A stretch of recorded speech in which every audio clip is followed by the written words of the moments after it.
the biggest difference we've seen between the two chambers in the last 10 years. And a lot of it, again, was because of tax cuts, how they were approaching them.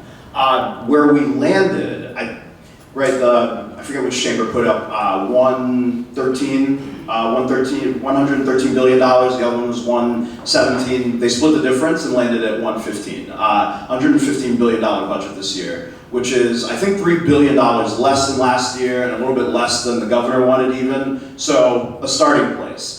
In that budget, I will say there was, I think, like a $1 billion increase in Medicaid funding. So we'll see how that plays out, like exactly how that's allocated. And then there was also this $1.3 billion in tax cuts.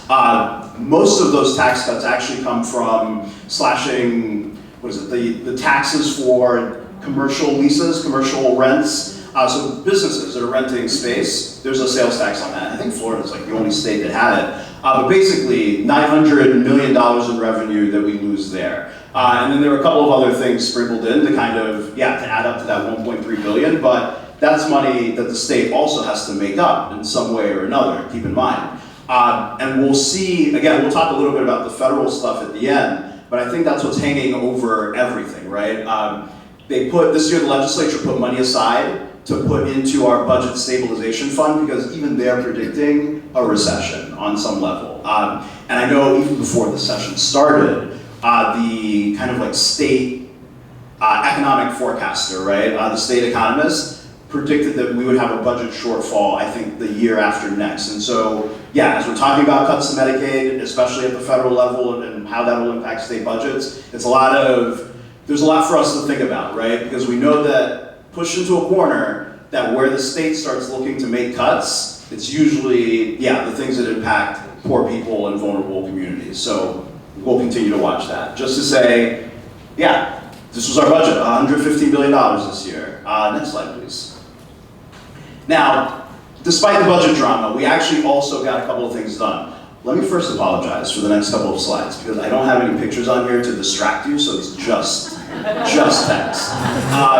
But I also tried to categorize the different bills that we saw move, and it wasn't a lot when it comes to healthcare, and nothing really like earth-shattering, but important thing that at least bills that point to important problems in the system. When it comes to access to care for people with disabilities, we saw, and also I'll say, the House Speaker has, I think we were expecting a lot more to happen around disabilities this year just because the House Speaker has a brother who's impacted by disabilities. And so, we were expecting to see some movement, which we did, but I think even more, hopefully even more the next time around. The first bill, SB 112, I have to look to remind myself of the numbers, but last year, there was this major effort by Senate President Pasadomo to pass the Live Healthy bill, and in there was a whole bunch of money to host kind of community outreach events, right, where they do blood pressure and health screenings and things like that.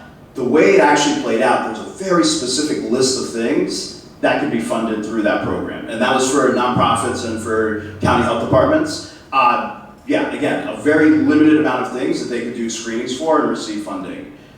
This bill adds autism to that list, which, is a good thing. I think there's still other questions to ask about the original Live Healthy bill, and why are we only screening for these couple of things as opposed to empowering all nonprofits or departments of health who are out there, right, like screening and seeing problems in their community. It feels weird to pigeonhole them into like the 4 or 5 things, but autism is an important thing, and it's been added to the list too.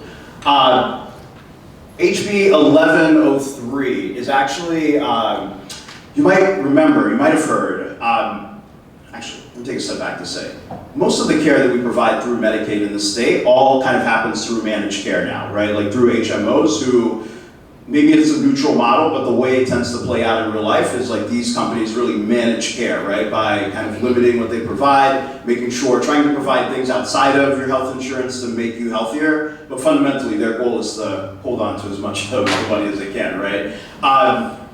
Basically, everyone enrolled in Medicaid gets services through a managed care company, except for those who receive home and community-based services through Medicaid if you have a disability.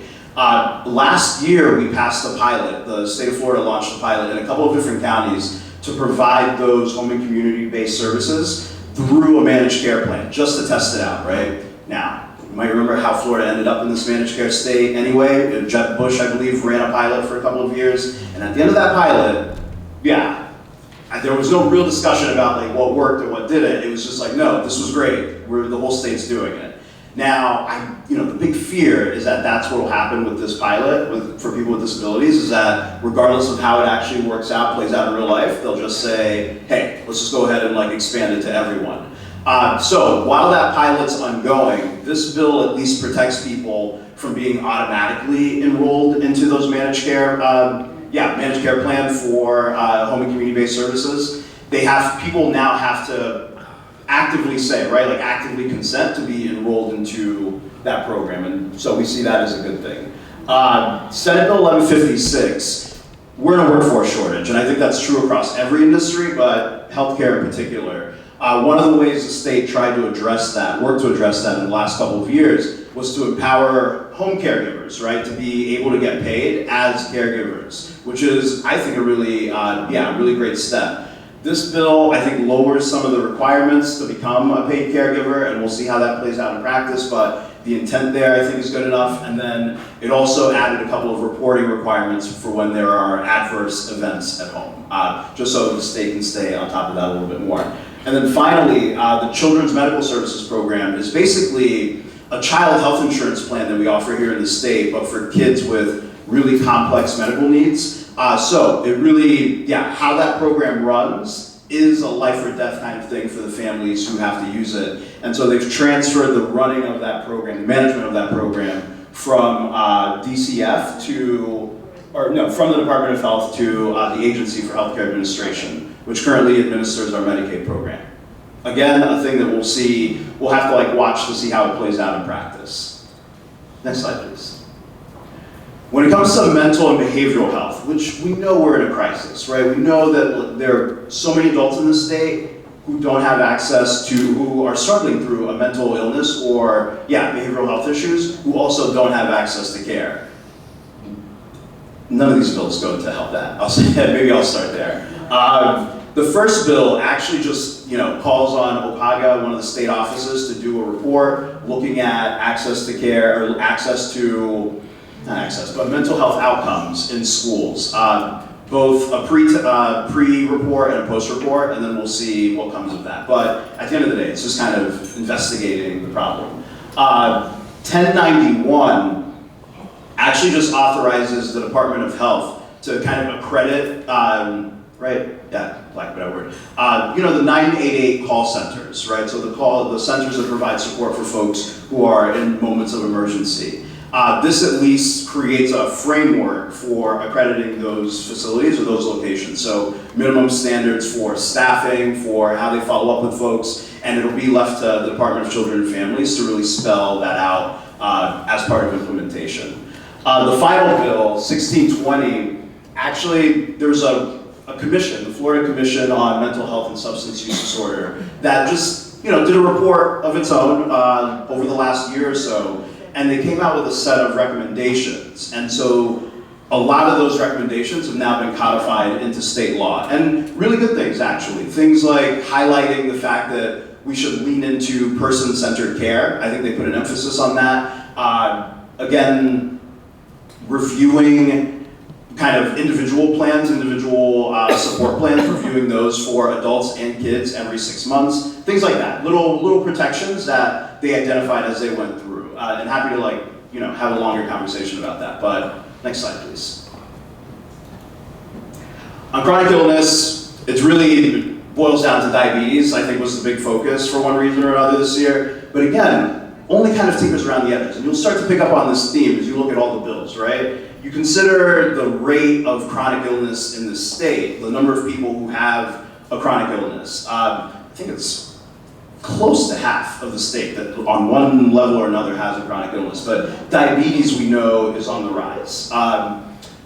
The first one, at least, authorizes schools to order insulin to have them on campus in case kids need them, right? And that's a good thing. So authorizes them to order it from a licensed physician or from their departments of health.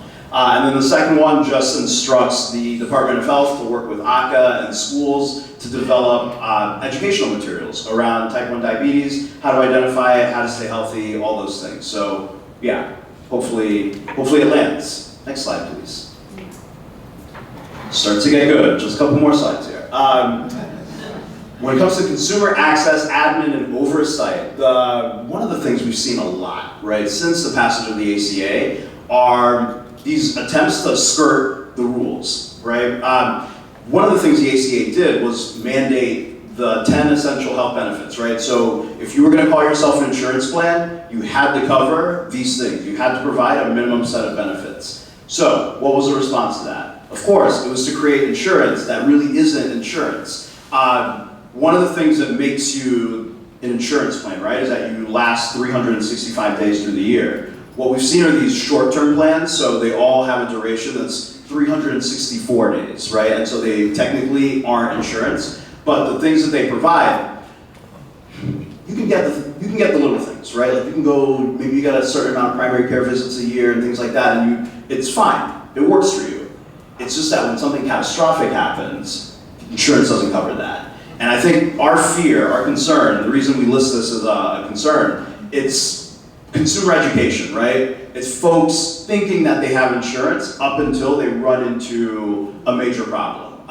And yeah, so if you go into it knowing full and well, like you're well informed and you're like, hey, this is the plan that works for me, I think that's fine, go for it. But how do we make sure people know what exactly they're signing up for, I think is a big concern. HB 547 on medical debt. Last year there was a big bill that passed, really a strong consumer protection. And one of those things in there was that if you have a bill, an overdue bill from a hospital or an ambulatory surgical center, they couldn't just sell your debt to someone and then you're on the hook. They had to give you a 30-day notice at least. This bill it creates an exception, which is you can sell your debt without telling the person who has the debt. You can do that without giving them the 30-day notice if the entity you're selling it to doesn't charge interest or doesn't do kind of extra things to collect the money. Also, if the entity that's buying the debt, if they realize that you're eligible for charity care, they're supposed to give that debt back to the hospital and move it through the charity care system. Now, I don't know how proactively those companies will be doing that. So again, this is one of those where we'll see how it plays out in practice, but it creates a loophole where I'm not sure one was needed. Finally, and a little bit of good news for us, overpayments. If you overpay your doctor, overpay a facility, and they have 30 days from the point where it's been recognized, where it's been noted that there was an overpayment here, they have 30 days to get that money back to you. If not, there's a $500 fine. So yeah, just one of those things. It's a pretty good consumer protection. Next slide, please. But finally, the two things that I think worried us the most coming out of this session, where there wasn't, obviously not a lot that happened big on the healthcare side of things, but the first one, which we'll talk about a little bit if you guys want to, but the Medicaid Expansion Ballot Initiative, we're up and running, plans to get on the ballot by 2026. That's one of the timeshare opportunities, is getting involved in that campaign. But obviously the legislature for the last few years has looked for every opportunity they could to slow that down, right? They see how successful the ballot initiatives have been in this state, and frankly, on a bipartisan level, like even as we've been electing the people we've been electing, you see that as a state, we still generally tend to vote for, the things that are on the ballot, including rights restoration, right? Which, minimum wage, all those things always have gotten over that threshold where it means that it's included both Republicans and Democrats who have voted for the thing. So this bill this time around added a couple of ridiculous things, including making it a felony if you collected more than a certain amount of petitions as a volunteer or something like that. There's also this 10-day turnaround. So basically, if you collect a petition, you have 10 days to get that back to a supervisor of election. But you can imagine for folks who are moving up and down the state, it's a really tough timeline to meet. It also has to go directly to that, to that SOE. And so just creates a lot of headaches for the people who are actually trying to manage these campaigns and makes them more expensive. I'll stress that it doesn't kill the opportunity completely. Like we we still feel very confident in where the Medicaid expansion ballot initiative is, and are still encouraging folks to get after it. Also, as a campaign, we were prepared. As soon as this bill was signed by the governor, our campaign had some legal folks lined up at the Elias firm, but also the Southern Poverty Law Center, who immediately filed for an injunction. I think the first ruling we got back on the injunction, at least, they removed it's a felony bit. Yeah, that's gone. And now we'll go to trial on the other pieces. And we feel fairly confident. I think some of the lawyers we have working, one of the lawyers at least we have working on this, was actually the clerk, a former clerk of the judge who's overseeing it, and feels very confident in the process and the outcomes we'll have as a state. So we'll see, fingers crossed, but as it stands now, just makes it a much more expensive proposition. The other thing is fluoride.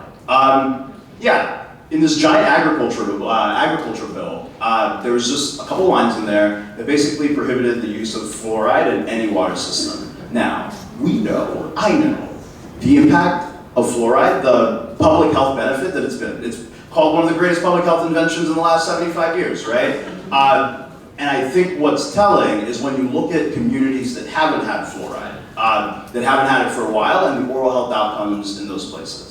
I can say a lot more about that, but it's just this idea that as a state where, as I'll share in a minute, where we have 7 million people who live in dental provider shortage areas, where we have some of the worst oral health outcomes for children in particular, right? Because this isn't going to impact, I won't say it isn't going to impact, but if you're a kid of means, a kid who gets to a doctor regularly, a dentist regularly, you'll get exposure to the things you need. You'll get exposure to fluoride or whatever else to keep your teeth healthy.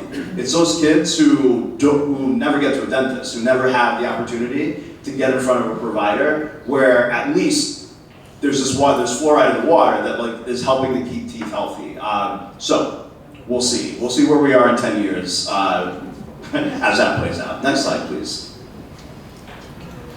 But like I mentioned, you'll start to, besides the fluoride thing, which I think is a pretty major thing to happen when it comes to healthcare in this state, you'll notice that another bill I talked about just kind of tinkers around the edges of problems, right? There are so many things, next slide please, there's so many things happening in this state that it feels like what we need are bigger solutions or bigger thoughts about what to do to improve the systems, right? We still have one of the highest uninsured rates in the country. We still have such a high uninsured rate in rural parts of the state, in rural counties, especially where hospitals have closed over the last couple of years. And we still have half of the people who are in our coverage gap. So of the people who don't have any access to care whatsoever, and we'll talk about that in a second. We know that half represent communities of color. And then finally, just affordability, right? Like I was saying, for everyone who has to use the system, you probably have come up against this affordability challenge at one point or another. And Robert Wood Johnson did a report in the state a couple years ago where they found that almost half of Floridians, had some kind of healthcare affordability burden, meaning, they had to skip some other service or skip the healthcare or whatever it is, or gone into debt, however that manifests, that almost half of Floridians were up against that affordability challenge when it comes to healthcare. Now, next slide, please.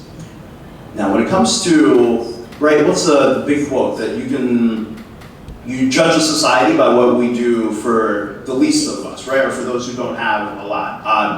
Now, let's talk about Medicaid. In that context, let's think about Medicaid. And if you remember this from the last presentation, the last time I was here, then don't want to see any hands. But who here, in a family of 3, I'll ask the room, in a family of 3, what do you think is the most you can make if you're a parent and still qualify for Medicaid? What's that upper limit that you can make and still qualify for Medicaid in this state? Jerry. It's around 8,000. Jerry, what was it? I started with, don't tell me the answer. Did everyone hear that? No. Okay, good. Any guesses? 20,000. I'll take. Any other guesses? 50,000. 50,000. Who said 50? 50,000. Is that Susan? It's because you have a big heart, Susan. I met Susan in the parking lot. Susan's a very sweet woman, and that's her problem. That's what it is. Well, the answer is not, it's now 9,000, just because like it's a new year, the poverty limit's gone up. The answer is $9,000 is the most you can make. Yeah, if you're a parent and a family of 3, that's 30% of the poverty level, is the most you can make and qualify for Medicaid in this state. So, as we have the discussion later about, what's happening on the federal level, and so much of the conversation is like, oh, it's all these people who are eating up the system and things like that. Remember how restrictive Florida's program is to start, and the fact that, what that threshold really means is, if you get $1 raise at work, you're in the coverage gap. Like, you suddenly have worked yourself out of health coverage. And so, while we're here, they're saying work requirements are an incentive to get people to work. What's an incentive to get people to work is to just not let them fall into a pit if they earn more at work. So, it'll update that. The thing is, if you don't have a dependent child, in that same scenario, right, if you're in a family of 3 or you're just a single individual, if you don't have a dependent child, you don't qualify for Medicaid regardless of what you make. So you have to have a kid who's under 18 in order to qualify for Medicaid in this state. And there's so many women I've talked to who find themselves in this situation and they're like, oh, so I need to go have a kid in order to again, doesn't make sense. Next slide, please. And so one of the things that didn't happen this legislative session, and again, I'm not a believer in this idea that any one bill will fix the system. The system such as we've created it, it's a bunch of things layered on top of each other and requires that kind of comprehensive approach if we're going to fix it. But one of the bigger opportunities we have to improve outcomes, to get care to the 500,000 Floridians who currently don't, is to expand Medicaid, either through the legislature or through our ballot initiative. Next slide, please. Oral health, I talked about a little bit, but just to say, again, we spend a lot of money in emergency rooms just for dental issues that could have been prevented if folks had regular access to a dentist. And you have 7 million Floridians almost who are now living in areas where there isn't a dentist currently. One of the things we're working on, and I'll talk about it in a second, but if you're an adult, a low-income adult enrolled in Medicaid, basically all you can get is a tooth pulled, right? Like, I think they'll give you 1 pair of dentures over your lifetime. Every other service is not covered, and it just becomes a struggle for people to access oral health. What we know about oral health now, though, is that it impacts the rest of your body, right? Like, it leads to heart issues, leads to blood issues. It's all the things that are related. It all feels like it starts in your mouth. Next slide, please. When we talk about people with disabilities, I think maybe the bottom line is just that Florida spends the least amount of money on people with disabilities in the country.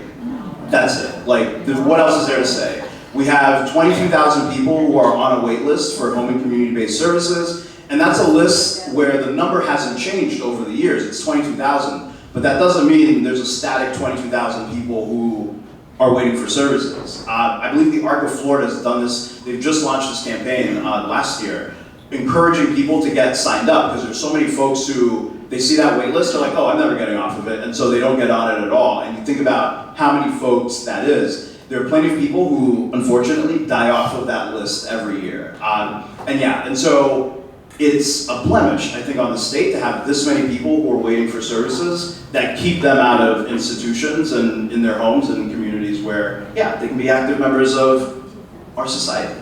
Next slide, please. So, last thing is actually the intersection between the last two things we talked about, oral health and disabilities access. I mentioned we're a storytelling organization, and so a lot of what we do, a lot of what we focused on, it's based on the stories that people come to us with. And just in the last year, the number of families, number of parents who have come to us because of the specific struggle of children, but also adults with disabilities to access dental care, it'll break your heart, right? Because it's kids, a lot of times you have kids who are suffering, they can't verbalize what it is exactly, but also you can't find a dentist who will take them, who will see them. And for any number of reasons. Dentists don't feel trained enough sometimes. Dentists feel like they don't get the reimbursements that they need sometimes to take care of these populations. And so again, it's a real issue where there's so many, the deeper you get into it, you realize all the layers that are playing on top of each other, and all that means is that a lot of people get left out. A lot of people end up falling through those cracks. Next slide, please. So, as we think about solutions, more solutions that we're working towards as Florida Voices. One of the things we worked on this year, because we work with a group of dentists, dental hygienists, who actually go to schools, K through 12 schools, and provide these health screenings for kids. And they were noticing that since 2021, there have been this huge drop-off in the number of kids getting screened in schools. Now, we all remember school health screenings, right? Put your hand on your eye. You're like, yeah, I'm terrible at it now. You do the headphones, right, and the beep, beep.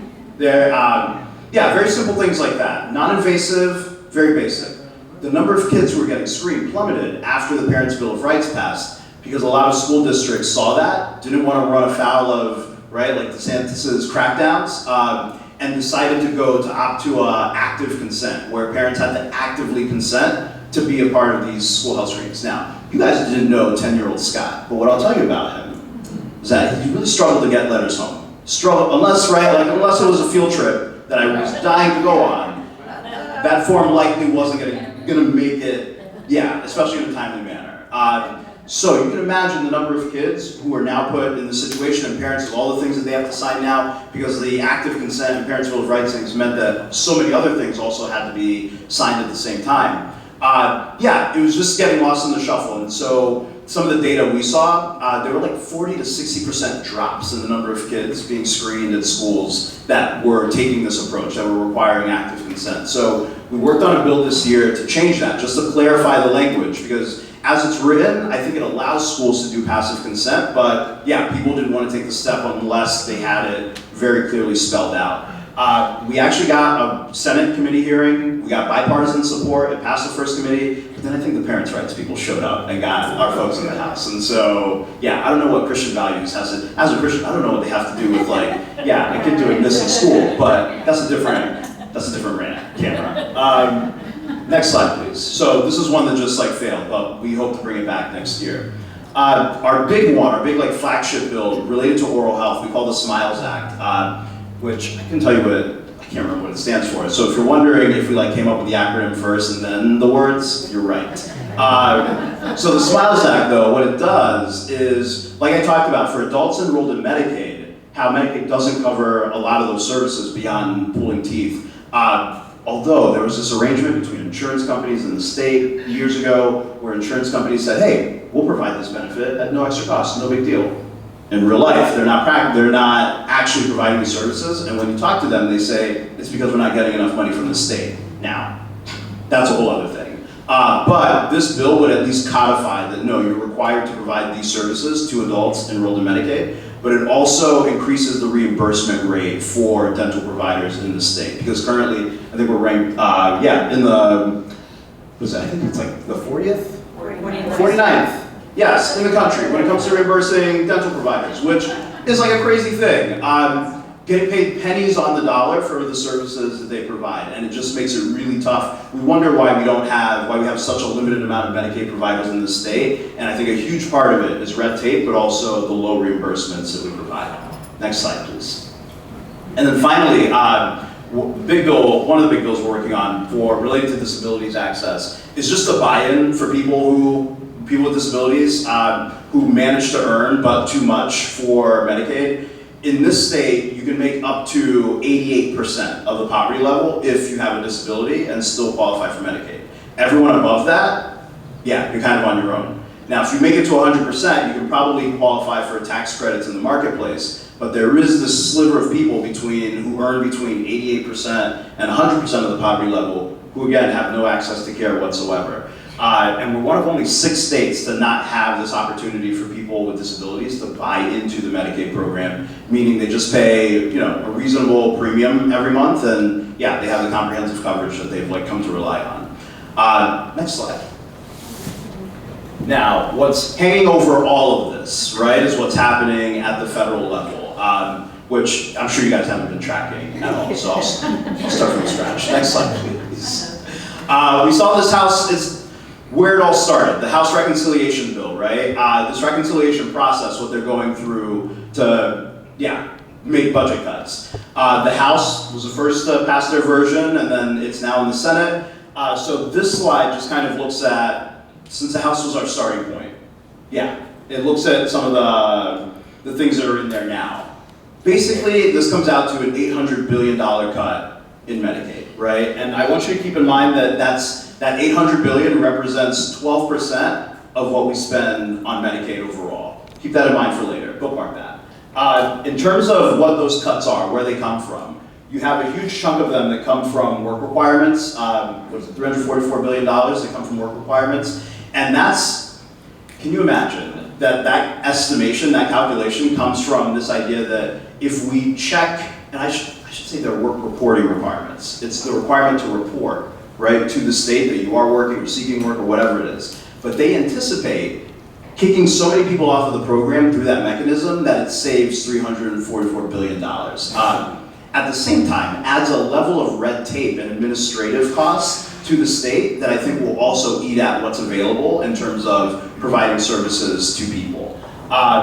One of the other big ones that matters a lot for Florida are these provider taxes. Now, one of the arguments you hear against Medicaid expansion all the time, it's Medicaid's such a huge part of our budget. It's $30 billion, we're spending so much money on Medicaid. That's true. Medicaid is a huge part of our budget. What they leave out, what people leave out, is that Medicaid is a state federal program, right? So whatever you're looking at, whatever that dollar amount is, 60% of that comes from the federal government, right? They match, of every dollar spent, the federal government spends 60, we spend 40. Of the 40, only a tiny bit of that actually comes from state money, where the state says, we're taking money out of our general revenue and we're putting it towards Medicaid. The rest of that actually comes from these provider taxes. So basically, hospital districts around the state pool money together, send it to the state says, all right, now I have this batch of money, here federal government, it's time for you to match this at a 60% rate, right? By limiting the amount of provider taxes that states can collect from the hospital taxing districts, it limits how much we can then draw down from the federal government, right? And limits how much money we have in the system overall. So again, another thing that feels like it will impact the services provided or who's eligible for those services. Like those are the two ways that those things get cut. Funny enough, the two optional services that aren't mandated by the federal government for Medicaid to cover, it's access, it's care for disabilities, people with disabilities, and it's dental coverage, right? Like those are technically optional services, and I think are among the first on the chopping block when we think about where and how states will make up for the differences. Yeah, and then there are any number of other kind of like requirements that we can talk through, but unrelated to Medicaid, but just to keep in mind, there's also this ACA tax credits. In the last couple of years, there were enhanced tax credits even, so it gave folks even more support for buying marketplace plans. Now, Florida has led the country in ACA enrollments, marketplace enrollments, since the beginning. Since, 2013, 2012, 2013, whatever it was. And that number's only continued to grow. And I think we're now like 4 million people enrolled in ACA plans. We expect that number to drop significantly once, the tax credits and premium support goes away or goes down significantly. Next slide. Well, actually, just another kind of visualization of these cuts. I just found this super helpful from the New York Times a couple weeks ago, but you can kind of see how this money's spent. So in terms of the savings, right? Not to downplay these savings, this is almost $1 trillion we're losing in Medicaid, the $800 billion. But it's to juxtapose it to where the money in this bill is being spent, which are tax cut exemptions. Just so we all see it together and we're all on the same page. Next slide. I'll cut through these slides pretty fast. Just to say that what it means for, is this the money slide? Yeah. What it means for money for the state, right? I think estimates have it anywhere between $12 and $20 billion that the state would lose over 10 years. The best guess right now from Kaiser Family Foundation is about $16 billion over 10 years that the state would lose. Next slide. What that means for coverage is, I think best guess, 177,000 people lose coverage over that time period, right? Goes up to almost 200,000 people. This does not include the number of people who would lose their ACA coverage because of tax credits, but also keep in mind there's 500,000 people that we have as a state already who don't have access to care whatsoever. So compounding a problem that Florida hasn't been particularly great in solving. Next slide. Now, I asked you to keep that 12% in mind, because so much of what we hear about is fraud, waste, and abuse, right? Like, don't worry about it. This is just fraud, waste, and abuse. And frankly, I'll say it's an opportunity for us to build bridges. As we've talked about this over the last few weeks, there's the reaction to it that we've seen in person, but on social media also. There's a part of the population that believes in the Medicaid program, that's a strong believer in the value of Medicaid, but also think that what's happening, that these cuts, don't worry, it's not gonna impact anybody. It's just fraud, waste, and abuse, right? And so while I find that frustrating, sure, I tell myself, Scott, you're in this work, so get over it. But for them, for folks who value the program, that maybe in some way they're reachable with sense, right? Maybe, I don't say all of them, but there's maybe a few of them we can pick up through genuine conversation. And to those folks, right, to those people who are winnable, it's, laying it out for them. Now, if the cuts we're talking about are 12% of the program, that's back there. The one number I get seen thrown out all the time when you watch congressional hearings and stuff like that, they always say, oh, there's so much waste, fraud, and abuse in the system, and they point to some number that CMS has developed, the Center for Medicare and Medicaid Services.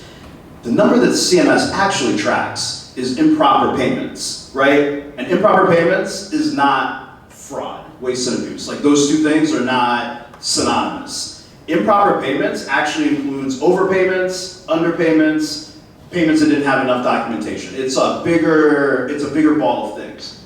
Now, even if you wanted to consider every bit of that, waste, fraud, and abuse that you wanted to get rid of, all 5% of it, it's only 5%. It's not 12, right? What we're talking about is a huge axe in the program, as opposed to trying to root out this 5%, where if it's the whole 5%, instead of targeted moves to try to root this thing out, we're just leaving off 12% of the program and leaving the states to figure out the rest. So just to say, only 5% of that has been improper payments, and then a chunk of those improper payments are actually just due to, 74%? Are just due to insufficient documentation. So again, we're talking about a fraction of the problem if that's the road you want to go down. And so, as you have conversations, just keep that in mind, that the $31 billion, even if that's a yearly number, over 10 years, still does not equal the $800 billion that we're cutting from the program. Next slide, please. Now, what's the other thing you always hear? That people enrolled in Medicaid are lazy, able-bodied people who have nothing else to do and just want to yuck up these services, even though technically means they have no money to do anything else. They just who doesn't love to hold on to free healthcare and not eat? But what's true about people enrolled in Medicaid, we know 64% of folks enrolled are working a full-time or part-time job. Here in Florida, where I think we benefit so much from family caregivers as an industry, right? The number of people who are taking care of their parents or their kids that Florida doesn't have to pay for because some family member has taken up. You have a lot of these folks who also, who have qualified for Medicaid, who are enrolled. You have people who are disabled, and you have people who are in school, who are just, in school, so doing the things that we ask them. So basically, all that's left over is this 8% of people who are not working due to retirement, inability to find work, or for some other reason. Now, if you just wanted to say, well, that 8%, I don't believe them, have at it. It's still only 8% of the people enrolled in Medicaid who don't neatly fall into some category that we see as deserving for one reason or another. So, just to arm you with stuff, as you go back out there and you get that pushback, just remember that you're on firm ground here. In terms of who qualifies and uses the Medicaid program. Next slide. Problem is, what are we doing about it? It's a runaway train. I think the timelines we've seen is that in the Senate, they're looking to get this whole bill on the president's desk by the July 4th weekend. What's today's date? June 20th? June 21st? Yeah. In what universe do they get this thing done by July 4th, right? It would mean everyone closes their eyes, closes their ears, and we move on. In terms of things left to do between now and then, if that's the timeline, or now and the finish, the Senate Finance Committee just released their bill. They have to mark that up a little bit. It has to get through that last committee through a vote. It would then have to go to a full Senate for a vote. already this bill is so different. The Senate version, which has deeper cuts, I should mention, than the House version. They do a little bit more on the provider taxes, and they do a little bit more on the work requirements in terms of, who they're forcing to do these things. So it cuts even more money for Medicaid, the Senate version. By the time they reconcile, then they have to reconcile the Senate version with the House version, right? And that feels, the clown show that the process has become. I don't see how they solve that before July 4th, but stranger things have happened. And so there's still plenty of opportunity in the timeline that they've proposed. It's a tight one, but there's still opportunity to engage. And if we're able to stretch that out over time, then there'll be even more opportunities to get in front of people and hopefully move the needle one way or the other. Now in Florida, I don't know how many folks are reachable, right? Like how many people we can actually move among our congresspeople and our senators. I'll give you our best guess. I'll give you a sense of what we're thinking strategically, but the caveat is, I don't know, these people are, right? You get it. Senator Ashley Moody, we believe, just based on, strong reaction, just based on her experience as a jurist, as a lawyer, maybe has a perspective on the criminal justice system that we think a compelling argument for her, if we can get the right people delivering the argument. Because I think that's part of it, right? You can have a good message, but sometimes you need someone to deliver it who they'll listen to and respond to. What we're thinking is on this criminal justice aspect of it, knowing the importance of access to healthcare for people who have a mental health issue or behavioral health issue, how that's a big piece of the puzzle, and the stress that it's put on the criminal justice community trying to address as being a part of that ecosystem.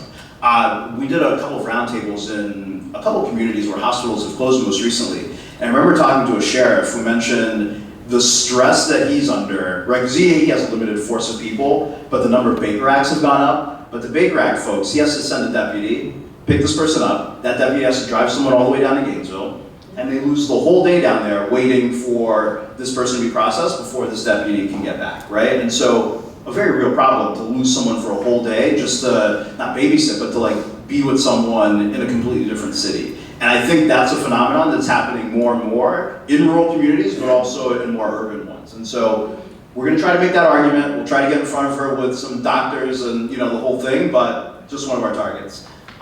Representative Laurel Lee is another one who's shown some interest in healthcare issues over the years, and so we'll see if we can get in front of her with some compelling stories and storytellers from her district. And then finally, the 3 House members from South Florida we're focusing on, again, not because they're movable, but because they have the most to lose. South Florida, you might know, has the highest number of people enrolled in the ACA, highest number of people enrolled in Medicaid, and the highest number of people in the coverage gap. So, people in Miami have a lot to lose and will feel it intimately if any of these cuts go all the way through.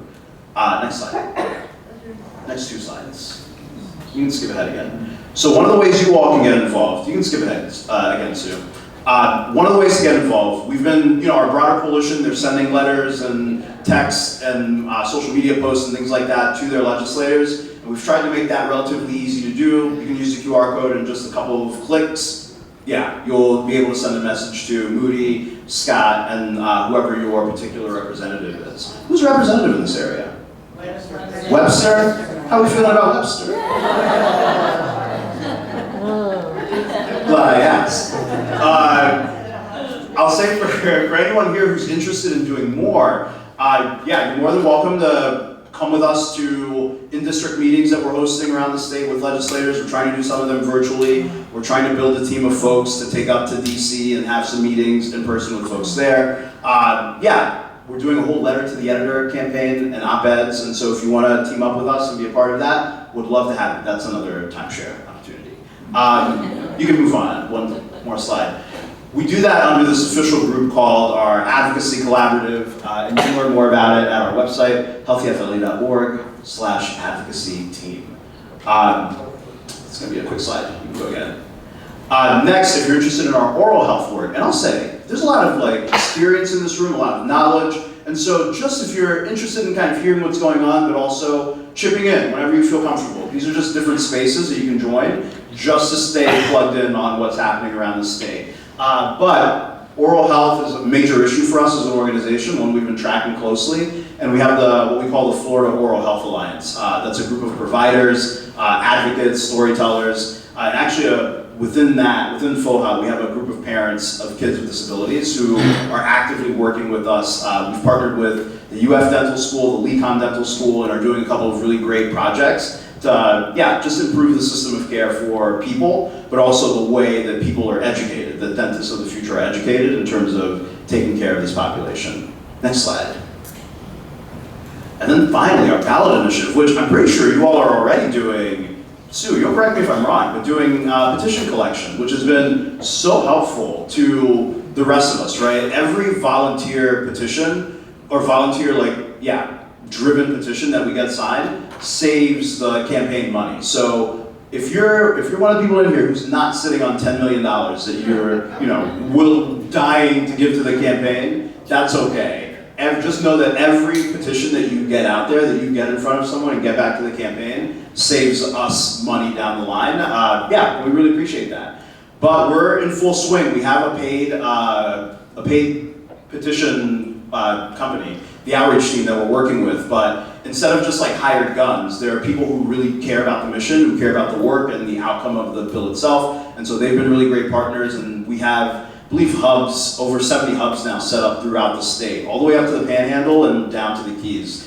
So pretty good coverage, and now it's just keeping that machine going over these next few months. The goal is to have 800,000, just south of 900,000 petitions is what we have to have signed and verified. Our goal is to collect 1.3, 1.4, just to make sure we have a little buffer for any ones that they might get rid of. But we still have a pretty high, just the way our internal systems are set up, we have a pretty high success rate of folks. We are getting a lot of bounce backs, I'll say. The goal is to get those all signed, are all completed by February 1st, I believe is the deadline. And then it'll be followed by a couple of months of our Yes campaign. So hopefully we will have made the ballot at that point, and then just using the rest of next year to get people to vote yes. One thing I'll throw in, in our most recent polling, and I think we'll have some new ones, a new poll out in the next week or so, but the one we did 2 months ago, we had 76% support for Medicaid expansion in the state. 69% support among Republicans. Just to say, it's not nothing. So, I think the big opportunity in front of us, it's a scary time, right? I could not have imagined all the things that would have happened in the world between the last time I was here and standing here now. It's crazy. And I think even if some of the bad things that we're really scared of now, this reconciliation bill especially, even if this gets away from us, I think the opportunity that exists is to start building relationships in communities where maybe we haven't been before, right? Or relationships with people we haven't had with before. Just to say, if and when these cuts happen, they will be felt by people in a very real way, whether they're Democrat or Republican, whether they voted for Trump or not, they're going to feel it. And so to be there, ready to have those conversations with folks when that moment comes, to have had a relationship with them already, so that when that moment comes, you can point them, right, pull them towards the light, for lack of a better way to put it.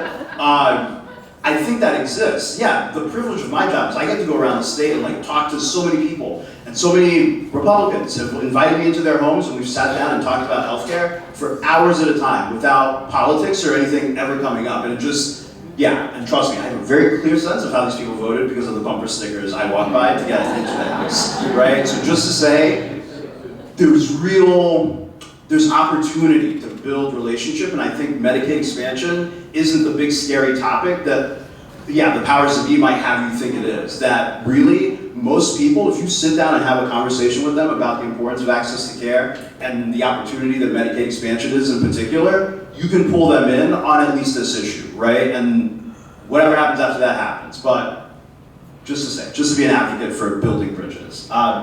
Next slide, which I think is the end. Yeah, guys. I hope that left you with something. You let me ramble up here for a long time.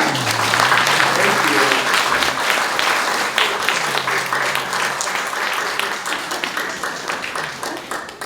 I'm sure people have questions. Thank you for a great presentation.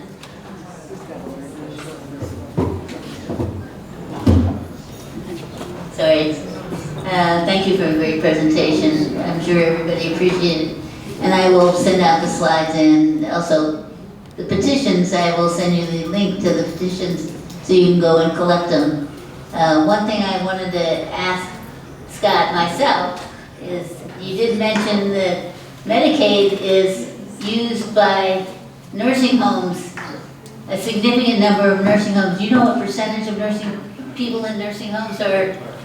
So I think the metric I've seen is number of days in nursing homes in the state that are covered by Medicaid, and it's close to 70%. It's somewhere between 60 and 70% of days spent in Florida in nursing homes are paid for by Medicaid. Yeah, it's not nothing. That's what I thought. Anyway, questions? Yes. You touched on so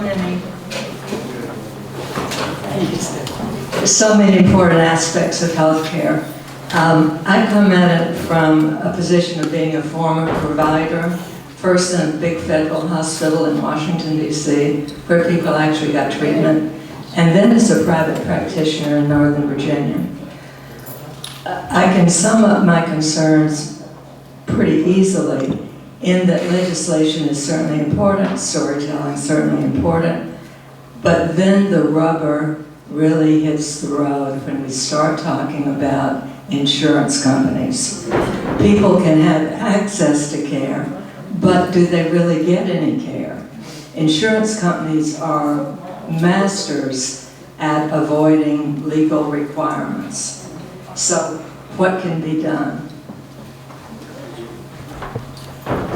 Also, for those going to lunch, we're going to go to Belgrade. See there?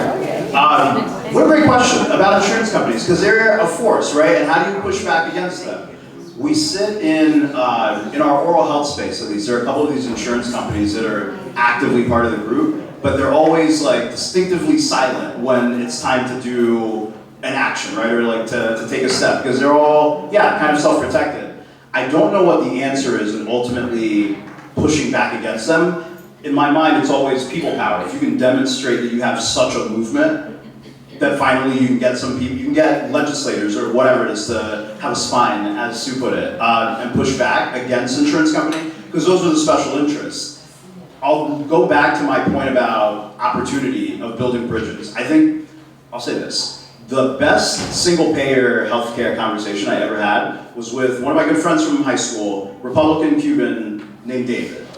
We're sitting there, I don't know why he wants to argue with me about healthcare. I was just trying to watch a game, but he wants to talk about healthcare. And finally he gets to a point where he's just like, yeah, the insurance companies are the problem. He goes, we should just have one entity. I was like, yeah, you know what, David, let's do that. Let's do what you say.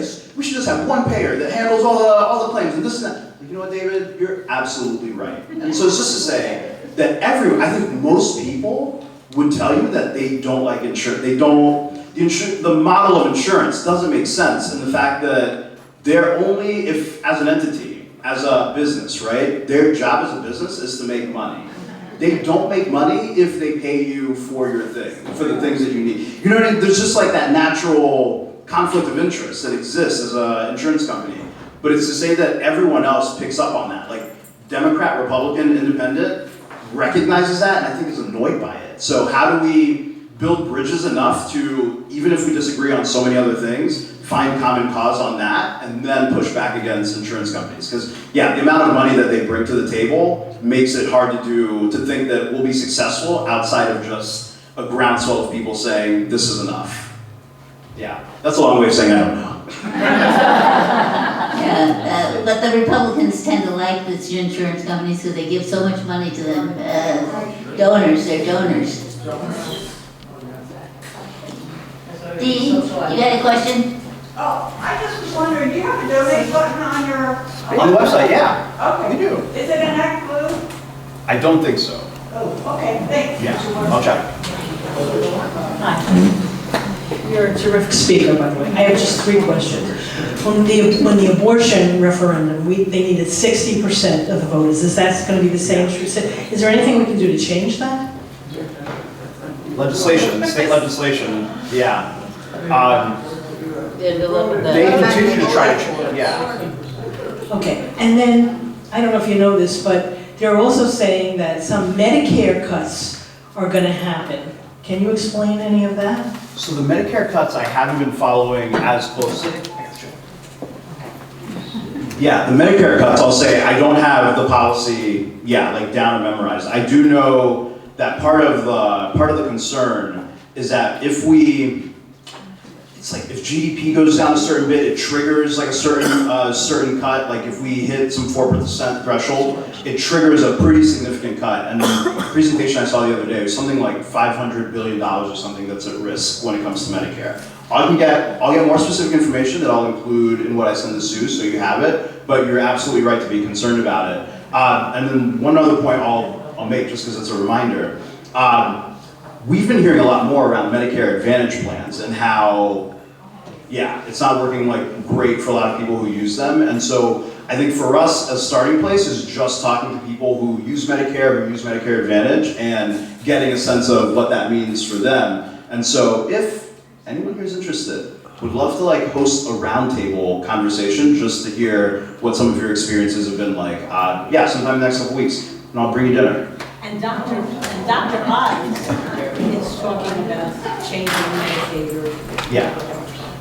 There's any number of attacks on the system, and with Medicare in particular, I think, again, you're just right to be concerned, but I'll make sure I can get some more info for you.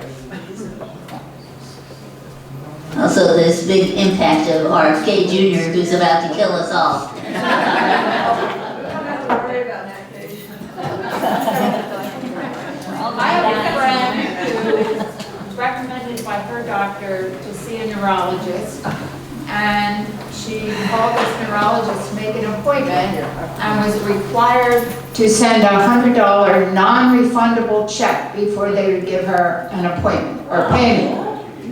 And that would not be used for any bills or anything. She has insurance. I'm wondering how common that is, and is it legal? That's the first I've heard of that. Yeah, and I think the legality of it will depend on how it was framed exactly. Like I'm interested to hear more. What exactly how they framed that and what insurance coverage she had. She said it would be covered. Yeah. She has good insurance, so. No, that's the first. That's definitely the first of that I've heard. So feel free to reach out. I'll give you my card, but we'll love to learn more. See?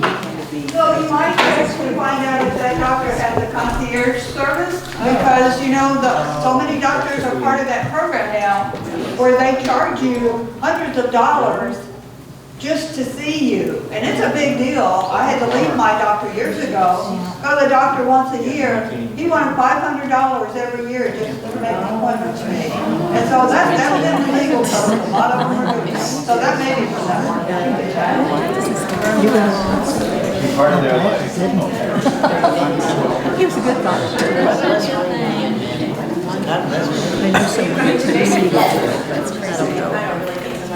This is not solely about healthcare, but I did want to, before we break up, I wanted to say that the rallies, demonstrations have been going really well. So what we have to do now, or we should do now, is economic resistance. And one of the apps that you can get is Unite Us, and that will tell you where to spend your money so you're not supporting people that we don't want to support. So that's our next goal, economic resistance.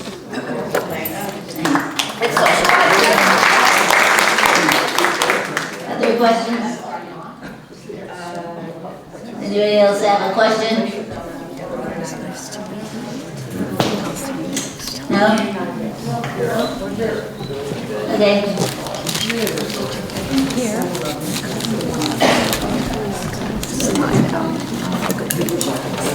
I'm just curious as to what the reason why they discontinued the fluoride benefits for kids and such. I mean, was it money or is it, It's an ideological thing, right? Turned you transgender. A lot of what the Surgeon General and the governor, I think, were working in lockstep on the fluoride bit, I think was the question.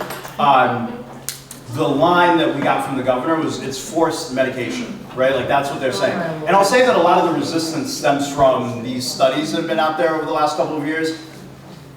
A body of studies, really from China, I want to say is Now I sound like a conspiracy theorist. No, it's China. No, but like really, there were just like these reports in China where they, studied the impact of fluoride.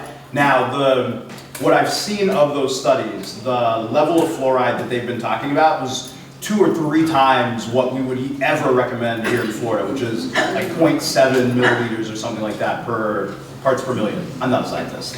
At that level, right? And yeah, whatever levels they were talking about, it didn't match up. And I think a lot of people have read those results. The couple of studies that they are, never mind the like overwhelming body of reports and studies and just experiential, right, here in the United States over the last 75 years. Yeah, everyone's hanging their hat on this thing. And a lot of I guess what the pushback boils down to, they say that, look, the evidence says that it's making our kids dumber. It's taking IQ points from our kids. Yeah, it can't be that we're just not reading to our kids anymore. That can't be it. Yeah, it can't be that. It has to be the fluoride in the water. That's like getting test scores. And so you get a lot of that.